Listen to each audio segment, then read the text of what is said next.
Magandang araw sa inyong lahat. This is Therese Zapanta Versosa, and I am speaking from Bonnet Lake, Washington State, where I live. It's about 8,000 miles away from you. I would like to thank Mrs. Chavez, my former religion teacher, and I know that she is your teacher in this class. She is also my comadre. I am very honored to be a part of your Lenten recollection in this year of pandemic 2021. Before we begin, I would like to briefly introduce myself. I come from batch 1989. Again, my name is Therese. Batch 1989, that's about 32 years ago. So you can consider me as your mom. I'm quite old, but I hope that this will connect us to not just as for us fellow classes, but as fellow sisters. And also you can treat me as your mom in a way. You can reach me, communicate to me. I would love to hear from you. I've only been given 10 or 15 minutes for this, so I will go straight to the point. For Lent, this is my topic. My topic is also Lent. What does it mean? The word Lent, as we know, is the past and past participle tense of the word len, the verb len, hiram. So if I say that if I borrowed this book at St. Scholastical Library, I will say they lent me this book. If I go to a bank at manghiram ako ng pera, I will say the bank lent me money, of which I need to return one day. How is that in relation to our life? We are also, did you know we're also lent by God? Do you also remember that we are only on borrowed status? Do you also know that we are on loan? That's what Lent means. We are hiram. That's why the song Hiram sa Diyos ang aking buhay, because it has been given to us on loan, which means that we need to return who we are in heaven's in God one day. So I like to believe that we are kind of like a God lending us a book on day one. The day that we were born, He gives us a book that's empty with the pages that are blank. So it is up to us what to write in it.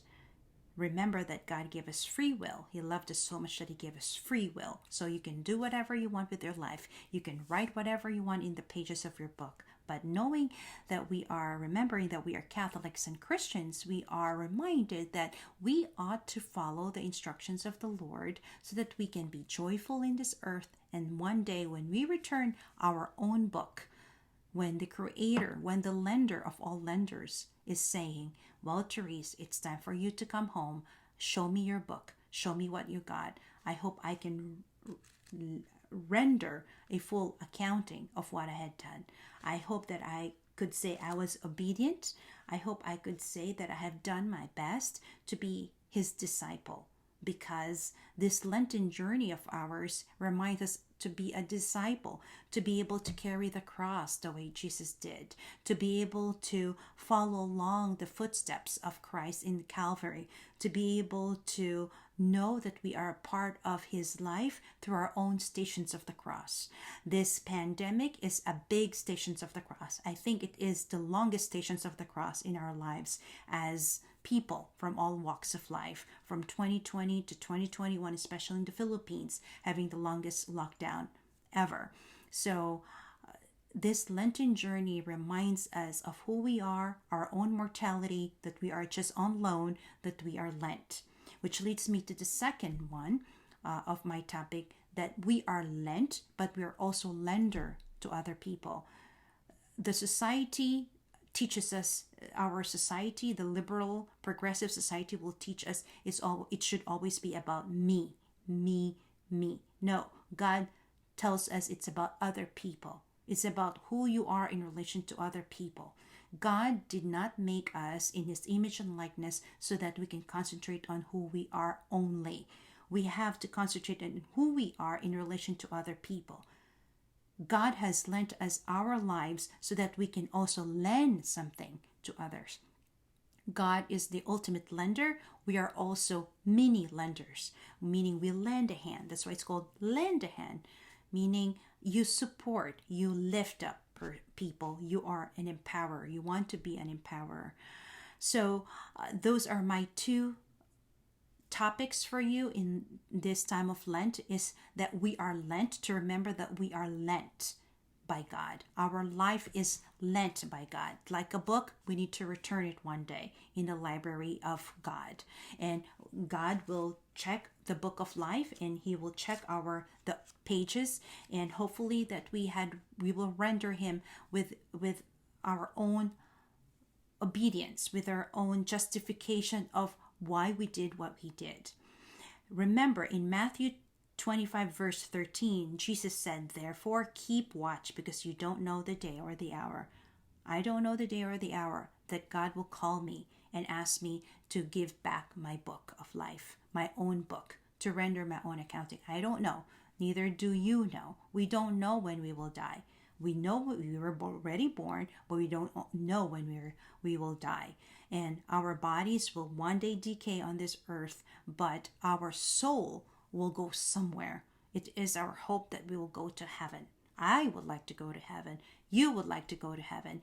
But did you know that Deacon Harold Burke Sivers, a Catholic apologist means someone who defends the Catholic faith, he said, good people don't necessarily go to heaven. You have to be a saint in order to go to heaven. I am not saying a canonized saint.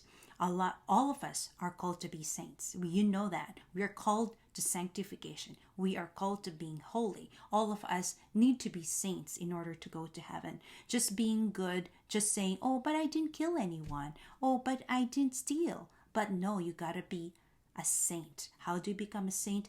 You follow the way of the cross. And this time of pandemic teaches us that. How do we follow God? Well, we say, Lord, this pandemic is hurting me. I am struggling, but I'm offering this up. This is my own cross. That's how you live your life right now as a Kulasa in this time of pandemic. Lord, I'm hurting right now. I'm missing my friends.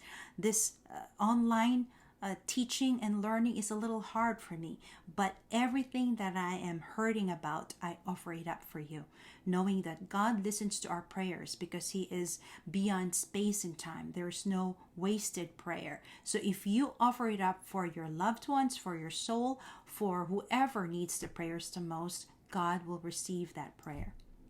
So we have been lent by God. We are only on loan, and one day we will return where we are in heaven on the final accounting. And I hope really our destination is heaven, because there's also hell. And remember, there's also hell. We don't want to be in hell. Social media will tell us there is no God. Social media will tell us there is no need to sacrifice. Social media will tell us there is eternity, but that's wrong. Eternity is not here. Eternity is when we die first, and then we go to heaven. So you and I are in this together. You will help me get to heaven, and I'll help you get to heaven. This is the reason why we have this Recollection online. And so another topic that I know that I need to discuss is the importance of women and children. At the time of Jesus, women and children are considered one of the most marginalized people in the society. They are, especially if you lose a father in your house, especially if you lose your spouse in your house, you become dependent, you become poor, so that, they look down upon you in the society. But guess what?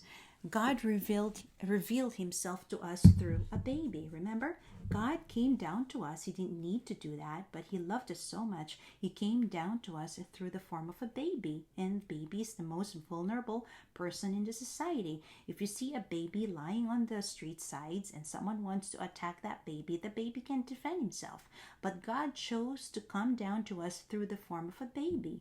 And God chose to reveal his plan, what to do, how to save the world, to a woman. Isn't that amazing? So God is telling us something by revealing his identity through the form of a baby and revealing his plan to a woman. Remember when Angel Gabriel announced to Mary that she will be the mother of God, and Mary said, "Let it be done unto me according to your word." That's the Annunciation.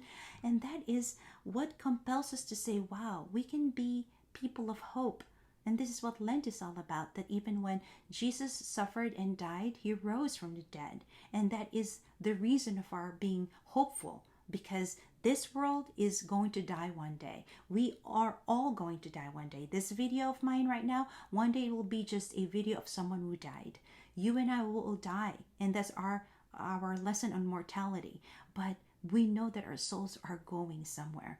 Hopefully that our rendering of our book, the pages of our lives, will be something that can say that the Lord will say, come, my child, I know who you are, come, you are free to enter my kingdom. Isn't that the most beautiful words that you would like to hear? Now, so God speaking to us through the revelation of through a baby and to a woman tells us that even though women and children are the most marginalized in the time of Jesus, and even now, especially if you are born poor in a poor family, he is telling us that the most important people in his eyes are the ones that the world rejects. Does it make sense? I'll repeat. He is telling us, he's revealing to us that the most important people in his eyes are actually the ones whom the world rejects. Remember in the story of King David, King David was the last choice when the father of King David was showing all of these children of him, and only to be told that it was David who will be the king of Israel. So we know from this story that we have hope, that even though we're hurting right now in this time of pandemic, even though we can see people dying, our friends hurting in depression, or people struggling, or that we don't know when this pandemic will end, we know that we can be people of hope because of Lent.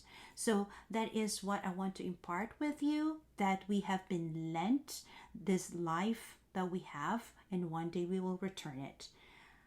And because of that, we need to remind ourselves that we ought to be lending a helping hand to other people who may necessarily be lesser than who we are. Because remember, there'll always be someone below than you, but also knowing that someone is also above you. But for people who are below than us, those are the people whom we ought to help. I also would like to share something that I heard from Deacon Harold. He said that there are two important days in our lives. The first day is the day that we were born. The most important days of our lives are, the first is the day when we are born, and the second is when we realize our life's purpose.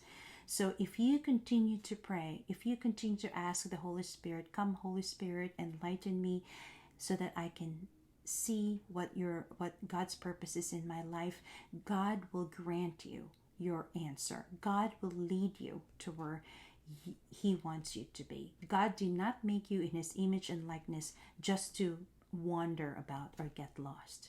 So I have to conclude this message because I need to be able to finish.